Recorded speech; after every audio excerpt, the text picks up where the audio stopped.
Hi guys, this video is just a video of one of my training sessions where I'll kind of explain more or less what I'm doing, just so you guys can kind of get an idea of how I train.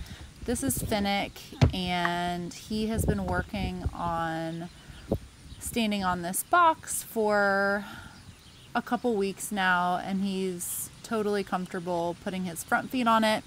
He's had a few awkward moments when it's come time for him to step his hind legs on it to walk all the way up and over. And so with this training session, I'm just trying to get him a little bit more comfortable and do a few more repetitions of stepping over it and not just stopping on it with his front feet. So anytime he either picks up a hind leg or shifts his weight forward or looks like he might be trying to step over it, I'm rewarding. I am keeping plenty of slack in my lead rope because I want him to be able to organize his body how he needs to feel like he can safely travel up and over this box. It's kind of an awkward size. It's not quite big enough for him to stand all 4 feet on. He definitely can, but we haven't gotten to that place yet. So he would have to stand with his front and hind legs pretty close together in order to do that. And so he's still just kind of figuring out how to climb over it. You can see he is putting one of his front legs down in front of the box and basically bearing most of his weight on one of his front legs while he figures out how to balance to get his hind feet up. So there we go. That was kind of as you can see, kind of an awkward way for him to get over the box.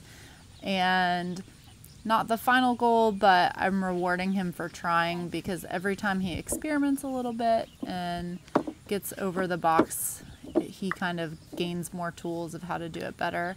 And then you can see right there, I walked him over that smaller bridge and rewarded him just to show him as kind of a confidence builder that he can do it, he can step over things. This one's just a little taller and a little smaller, so he can't quite get all 4 up onto it without really balancing. And right here he went for some grass, so I'm letting him take a break. Especially with young horses, I find it's really important to let them have breaks. Sometimes I'll actually set a timer and do 2 or 3 minutes on and then let them graze for a minute or 2 and kind of alternate like that, just as a way to keep them motivated. And it also usually helps to keep them from constantly trying to go for the grass. This field that we're working in has much more lush grass than is in his field, so it's pretty tempting. So I'm gonna reapproach, and sometimes it can be helpful to approach from a different direction just to change things up. Sometimes horses, that'll actually be harder for them, so just kind of play around with it. You can always try to approach from a new direction, and if you feel like that was a setback, just go back to what you were doing before. But again, I'm just trying to just be patient and let him do what he wants to do. And there he backed back off of it, and that's not what I was asking for, so I'm not rewarding him for that, but I'm also not punishing him for that. I'm just asking him to come forward again. So he came back on the box with his front legs, and then I'm using this dressage whip is something that I use as a target. There's a tiny little piece of colored duct tape on the very end, and he knows to follow that with his nose. It's not something that I've ever used on him as an actual whip or as an adversive, so he knows that following it is a good thing and usually gets him a reward. So kind of holding that where he can see. And so right now he's completely not focused on me, which is fine. Sometimes when they're working through something, they need to take a minute, and they'll kind of do this thing where they look off into the distance and freeze and just kind of take a moment for themselves. So I'm actually rewarding him here just for staying on the box and not going back. And I'm just kind of giving him some time to process, because he knows that I want him to step forward.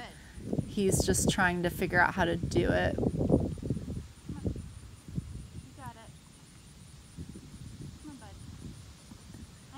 And taking this time to let him decide to do it and figure out how to do it it's only going to help him learn that when he gets to a tough situation, I'm going to give him the time and the space that he needs to process through and think about it. I could definitely pull and force him over top of this box, but it probably wouldn't make him more willing to approach it another time. So I just want him to know that when we're playing on obstacles like this, only good things happen, other than if he kind of has an awkward moment where he stumbles on or off the box. But I just want to be encouraging for him to experiment and do whatever he needs to. But even just him doing this and shifting his weight front and back is helping him learn balance. So there he kind of tried to come forward, and then he ended up stepping off the side, which again is fine. And I actually gave him about a 10-minute break, and I left him out in this field to eat some grass for a while and did some other things around the barn. And then I came back. So this is our second little mini session within the same day, but he had about 10 minutes apart. So there he walked over it. It wasn't exactly what I wanted, because I want him to walk over it straight, but it was a huge step. He didn't hesitate. He just kind of stepped over it. So I actually gave him another break after that. And then this is my third little mini session within the same day, but with about 10 to 15 minutes apart.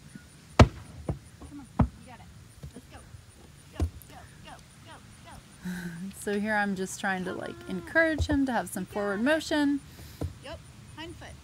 It's unusual for him to have this much hesitation.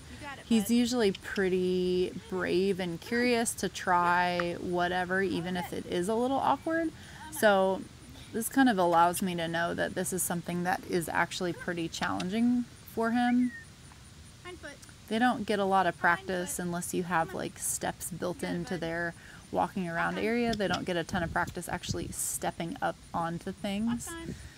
So this is kind of a different experience for him, other than when we've worked on it here. So he backed off of it there, and I decided to call it a day.